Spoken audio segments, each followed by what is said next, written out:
mulai. Assalamualaikum warahmatullahi wabarakatuh. Waalaikumsalam warahmatullahi wabarakatuh. Selamat pagi. Pagi. Semangat. Bismillah ya. Alhamdulillah pada hari ini kita masih semangat untuk melakukan KBM. Tapi sebelum KBM mulai, mari kita berdoa bersama. Semoga apa yang akan dihadapi dan sedang dihadapi untuk ilmu senantiasa diberi kemudahan oleh Allah. Untuk berdoa silakan untuk iman untuk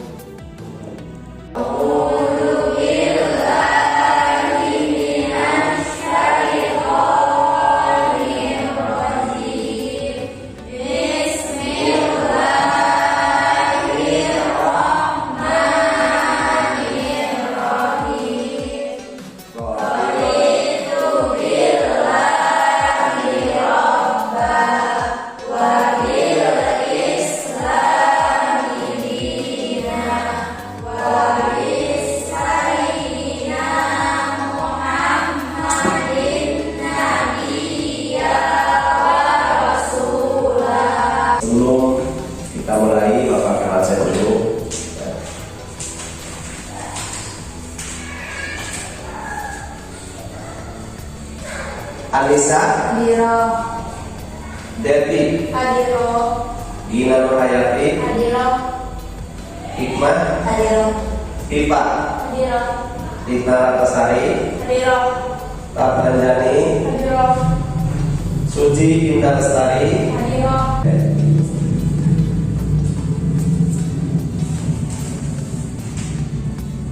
Anak-anak sekalian, pada hari ini kita akan membahas tentang prinsip dan praktek ekonomi. Ya. Tapi sebelumnya Bapak akan mengingatkan kembali, sebelum ke acara ini Bapak akan mencoba ya menanyakan pembahasan apa yang kemarin kita bahas. Coba gimana?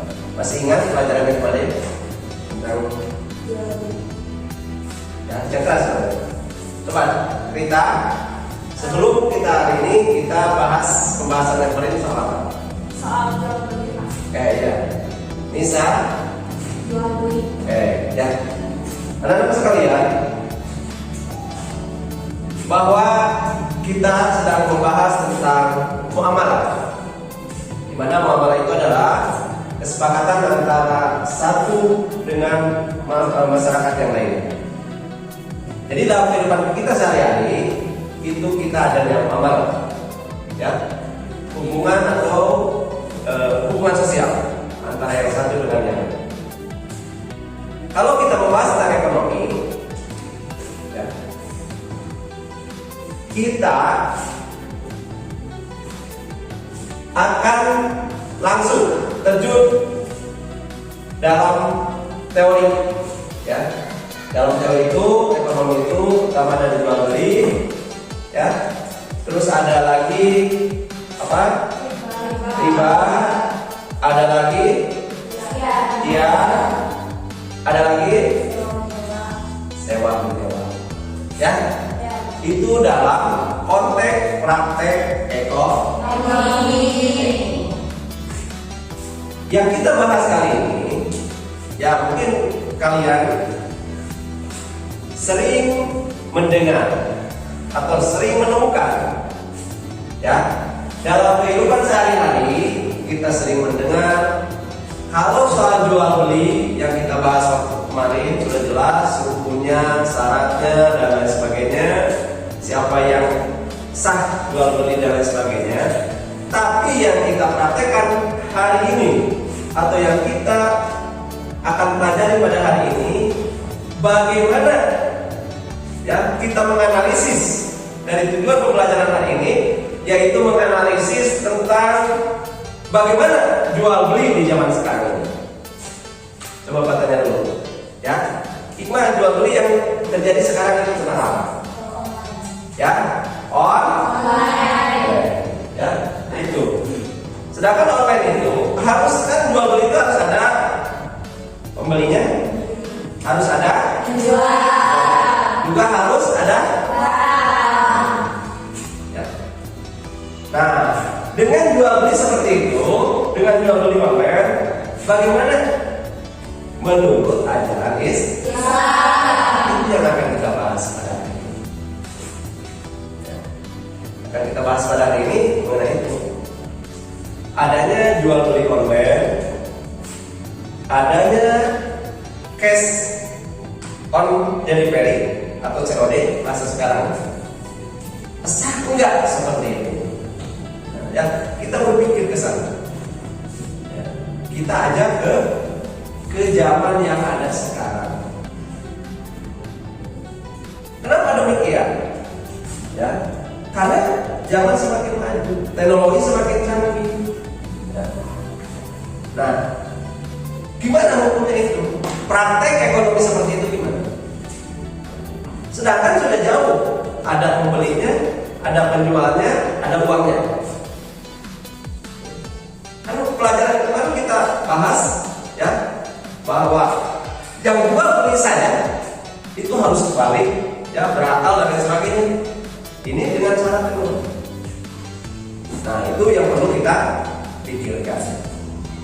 Ada lagi, ya, selain itu ada jual beli yang memang jual belinya sah, jadi cuma caranya, misalkan ada kita menjual ikan, ya, di balong atau di kolam.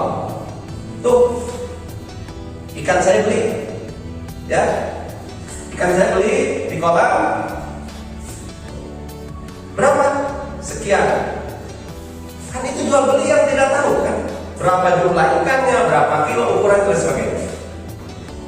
Nah, itu bagaimana hukumnya? Ya. Sah enggak? Bagaimana menurut Islam? Ada lagi jual beli yang tidak tahu kita. Tidak tahunya gimana? Ya. Misalkan jual beli yang belum nampak. Ya. Sekarang sering terjadi pembelian misalkan dalam satu pohon, misalkan cengkih, ya, cengkih baru kecil-kecil, baru nampak bunga dan sebagainya, udah saya beli nih, padahal belum untuk dipanen kan, ya. Cengkih itu belum untuk dipanen, sah enggak? Kan itu belum nampak, ya. Ada lagi yang berikutnya, ya, kita jual beli pohon petai misalkan, petai baru kecil-kecil, belum tua dan sebagainya, dihitung dijual, nih beli. Nah, ya, nah, jual beli seperti itulah yang kita bahas, ya, yang kita kaji, yang kita analisis. Apa jual beli itu mengandung riba? Apa sah? Ya, coba Bapak tanya dulu ke Mela, bagaimana misalkan kita kalau membeli tadi, ya, membeli ikan di kolam yang belum tahu, ya silakan. Bagaimana menurut Mela?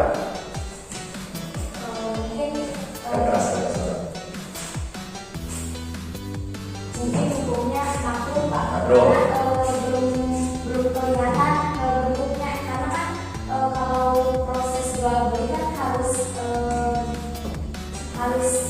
tentu ya, Ya. ada penjual, ada pembeli, terus ada barangnya, jadi bermuncul gitu. Nah, ya, terima kasih Mela ya. Ya, jadi menurut Mela jual beli seperti itu makruh, ya, sebab belum tentu jumlahnya, ya, belum tentu ada enggak ikannya di sana. Padahal kan di kolam. Ya. Barangkali ada yang lain, silakan. Yang lain. Ada? Silakan berpendapat. Oke, silakan. Hikmah. Saya jual beli tersebut termasuk ke dalam hukum riba, yang dimana hukum riba berjenis hukum riba nasiah, yang dimana pembeliannya itu ada sama jenis barangnya sama jumlahnya, cuman si pembeli dan penjual itu berpisah tanpa melakukan serah terima. Artinya jadi Pak tadi dijual terlebih dahulu, tapi kan yang masih kecil nanti diserahkan sebagai. Oke, ya itu pendapatnya. Jadi penjualan seperti itu termasuk riba nasiah, ya, tersembunyi atau tersembunyi, ya. Nanti kan dipotong. Oke. Dan anak sekalian, kita membahas tentang jual beli yang tidak nampak, jual beli online, ya, jual beli yang tidak tahu barangnya, ya, itu termasuk riba atau tidak, ya. Nah, ada lagi yang berikutnya, yaitu ya, kita adanya yang dimaksud dengan utang piutang, ya. Utang piutang, coba yang tahu aja dulu. Ya, silakan. Utang piutang adalah menyerahkan harta dan denda kepada seseorang dengan catatan akan dikembalikan pada waktu kemudian tanpa mengembangkan jumlah yang diminta. Oke, ya. Itu. Jadi menyerahkan barang, uang, benda dan lain sebagainya kepada orang lain, ya, dengan akad meminjam, ya, dengan akad meminjam, yaitu itu pinjamannya itu mau berupa uang, ya, berupa benda dan lain sebagainya, dan itu harus dikembalikan. Jangan sampai sekali-kali kita, ya, menyebutkan kalau uang, ya, kalau uang, nih saya pinjamkan uang 10.000, ya, dengan tidak ada nanti kalau bayar lebih aja 1.000. Nah, itu yang tidak boleh. Yang 1.000-nya itu ya termasuk riba, ya. Nah, itu jadi akad bersangkut paut antara jual beli, riba, utang piutang dan lain sebagainya. Bagaimana sekarang kalau pas di akad tidak menyebutkan kelebihan, ya, tapi ketika dikembalikan ada kelebihan? Yuk, yang mau jawab silakan. Bagaimana kalau pendapatnya? Ya, Dede, silakan. Ketika mengembalikan dikasih kelebihan, ya, haram. Ya, pendapatnya sih haram. Yang lain, yang merah?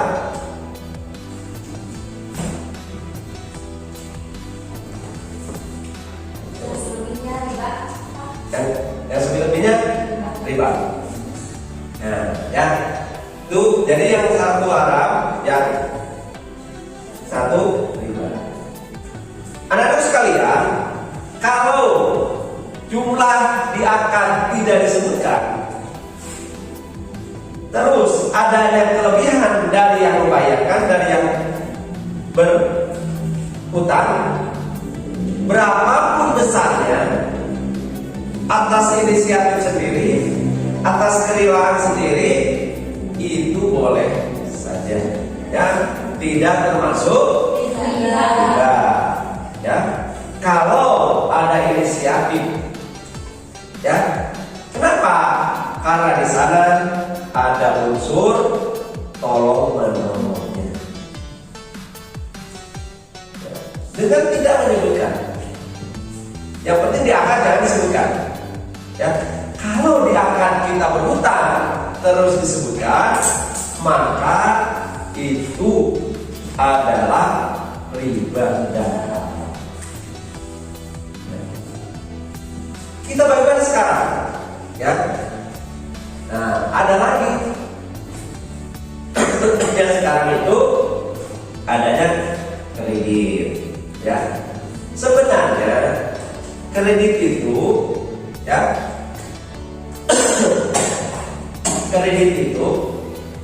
jual beli sebenarnya. Kan kredit itu kita kredit motor, ya. Motornya sudah dibeli oleh pihak ketiga, jadi kita berhutang kepada pihak yang ketiga. Nah itu, ya. Jadi di sana, ya. Mari kita diskusikan untuk kali ini, ya, bagaimana tentang hukum kredit, ya, dan lain sebagainya. Oke. Anak-anak sekalian, mari kita lanjutkan ABM pada hari ini, ya.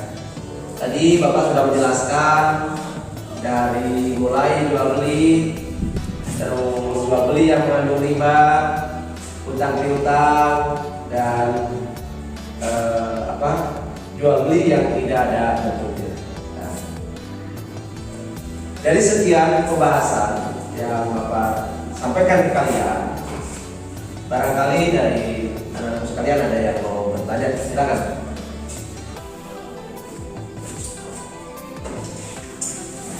Silakan. Gimana? Pertanyaan apa? Yang mengenai yang tadi.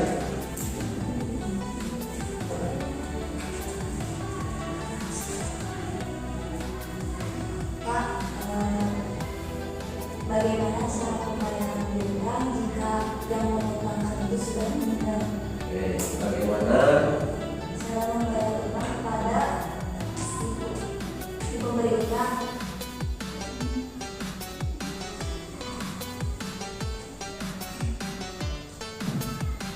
kalau apabila sudah meninggal?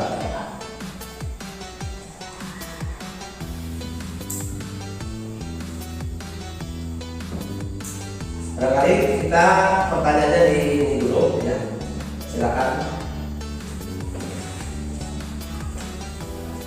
Silakan satu orang lagi untuk yang bertanya.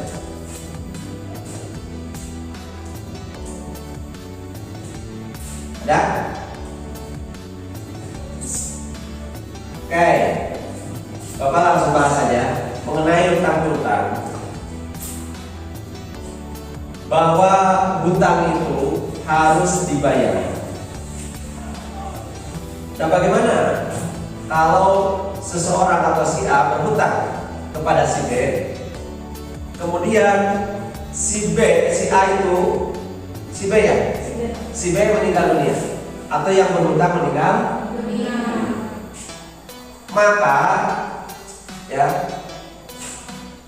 kewajiban hutang itu seorang yang sudah meninggal tidak boleh ya meninggalkan hutang. Makanya keterangan-keterangan yang lain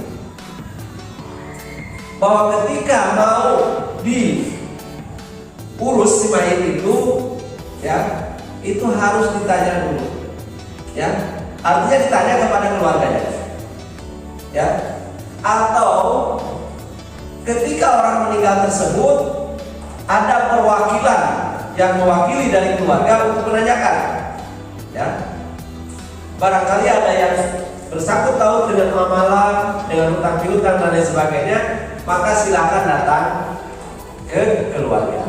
Kenapa? Karena kewajiban yang membayar hutang tersebut dialihkan, ya dialihkan ke keluarga. Jadi orang yang meninggal dunia harus hutangnya itu dibayar oleh orang yang itu keluarganya, kerabatnya dan lain sebagainya, ya atau dilimpahkan ya menjadi kewajiban orang lain. Artinya siapa yang mau bertanggung jawab, ya kenapa? Karena hutang itu kalau belum dibayar akan terbawa. Tuh ya, itu jawaban dari Bapak. Barangkali ada yang mau berpendapat boleh, ya ada pertanyaan lagi, silakan. Yang telah kita bahas tadi ada, oke? Karena tidak ada yang bertanya, Bapak menjelaskan dan sebagainya, ya dari yang telah Bapak sampaikan ke kalian atau dari pelajaran-pelajaran sebelumnya, ya silakan kalian diskusikan ya. Yang pertama Bapak akan bentuk 3 kelompok ya. Kelompok 1 silakan mencatat masing-masing. Kelompok 1 mengenai jual beli yang mengandung riba. Ya, silakan. Kelompok rela ya itu bahas untuk bertiga. Itu silakan kumpulkan datanya, diskusikan. Ya. Yang kedua, kelompok hikmah itu mengenai hutang piutang. Ya. Hutang piutang. Nah, yang ketiga mengenai kelompok 3 itu lintar ya. Itu tentang kredit ya. Silakan bentuk langsung ya. Kumpulkan data sebanyak mungkin. Silakan pendapatnya masing-masing lain berpendapat ya.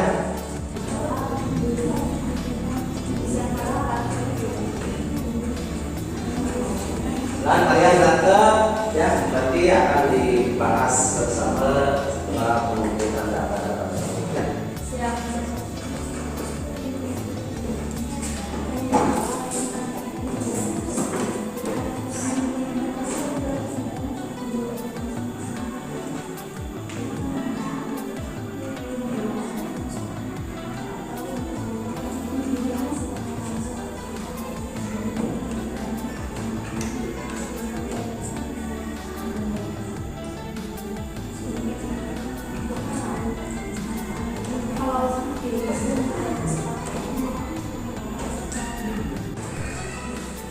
Oke, anak-anak sekalian, setelah kalian mendiskusikan berbagai macam permasalahan yang ada di masyarakat atau pertemuan-pertemuan yang ada di lingkungan kita, ya, di sini ada yang mengatakan atau yang menerangkan tentang jual beli online ya. Ini karena teknologi yang zaman canggih. Bagaimana hukumnya di sini pertanyaan? Bagaimana hukumnya tentang jual beli online? Nah ini apa termasuk riba? Apa boleh? Apa tidak? Ya. Nah kalau di zaman sekarang karena praktik ekonomi muamalah yang tidak lagi langsung berhubungan dengan orang per orang, tapi dengan menggunakan teknologi yang ada, dengan HP Android, dengan ID, ya. Jadi kalau kesepakatan antara pemesan dan yang dipesan itu sesuai, ya, maka itu boleh. Artinya kita memilih barang itu kan harus sesuai yang ada, ya. Pesanan ini bagus, ya. Kita klik. Kenapa? Karena dalam jual beli yang online itu kan ada aturan ya. Kalau cacat nanti kembalikan lagi, terus kalau tidak sesuai kembalikan lagi, ya. Itu boleh, selama tidak ada yang dirugikan. Terus juga ada yang sekarang COD ya. COD memang cash and delivery sama, ya. Sama. Kalau COD hampir sama dengan kita pesan barang lewat online cuma lewat saja. Tapi kan ini barangnya. Cuma memang ada hal-hal yang apa istilahnya curang, ya, dari curang kadang-kadang pesanan tidak sesuai dengan yang dipesan. Ya, itu memang tidak boleh dibatalkan. Yaitu mengenai bagaimana hukumnya kredit, ya. Jadi untuk kredit, ya kita sekarang segala sesuatu karena butuh kita nggak bisa bayar, nggak bisa kontak, maka ada yang dimaksud dengan kredit. Bukan hanya motor ya, barang, mebel dan lain sebagainya pun boleh. Ya, bagaimana itu? Nah, ya, memang kalau kredit ini biasanya berbagai macam pendapat ulama, ya, pendapat kiai. Aturannya, ya, kita kalau kredit itu bukan kalau kita kredit motor. Jadi harga yang ditentukan itu adalah harga yang sudah baku dari ukuran motor tersebut. Walaupun memang dalam keterangan harga motor itu adalah 17 juta, kemudian kita kredit menjadi 25 juta, maka pada dasarnya kita itu membeli motor itu 25 juta. Kok bisa Pak seperti itu? Nah itu, ya, itu kita sama dengan membeli 25 juta. Bukan kita membeli 17 juta terus lebihnya misalkan 7 juta, enggak. Ya, kita itu membelinya 25 juta. Boleh enggak? Nah ini kan ada kesepakatan. Ya, nih motor harga segini, diangsur setahun jadi segini. Nah itu ada kesepakatan. Itu yang membolehkan seperti itu. Jadi kita bukan membeli 17 juta terus lebihnya dari 17 juta itu menjadi 7 juta lebihnya, ya, jadi 24. Nah, DP dan sebagainya jadi 25 juta. Nah, bukan yang seperti itu, ya. Itu mengenai kredit. Jadi kita berapapun membelinya, itulah harga yang ditetapkan. Beda dengan gini, ya. Bapak misalkan, ya, saya bapak kredit motor harga 17 juta. Dalam apa?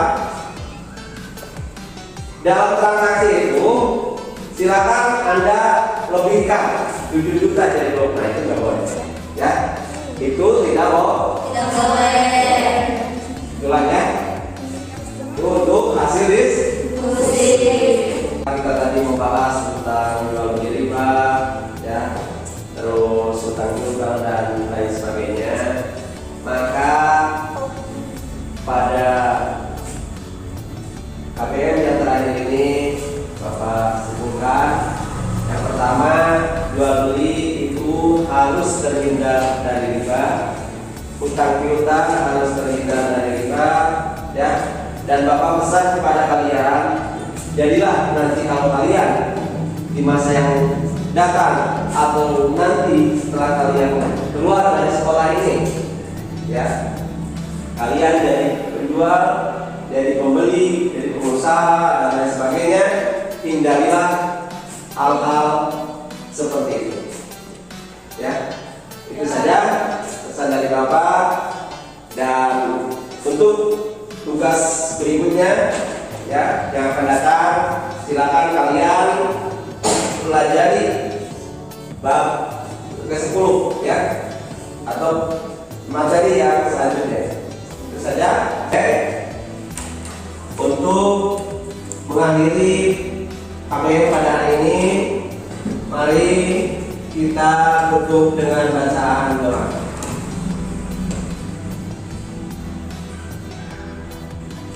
Selesai. Assalamualaikum warahmatullahi wabarakatuh.